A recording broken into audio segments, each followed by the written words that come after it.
PDD stock analysis tomorrow and onward. In this 1 minute video, I'm telling you whether PDD Holdings stock is a buy or not for me. So watch this short video till the end. We're 5.6% up. So where the heck are we heading next? Now, before I get into it, I've spent 5 figures on courses and mentors. I've got thousands of quick predictions, and all this has been documented on this YouTube channel. Looking at PDD, man, yeah, I'm looking to take it up.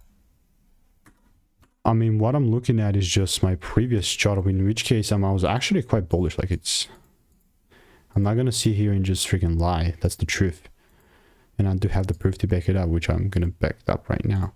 So I was looking for a double break to occur, and I saw the first.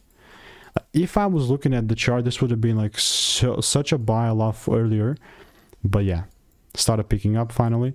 Ideally, I'm still looking to take it towards the $155 highs, and this is the before. Right, for example, this was made 2 months ago, 10th of December. What happened? Potentially, only then I will long. Right, I wanted to see a double break to take it up. And now we're in a great way there, right? But if I, like I said, after I bended the ticker, I never looked at it, and this would have been a crazier buy, but it is what it is. We'll learn. If you want to make more money trading in a simple and lean way, click the first link in the description. It's a free newsletter.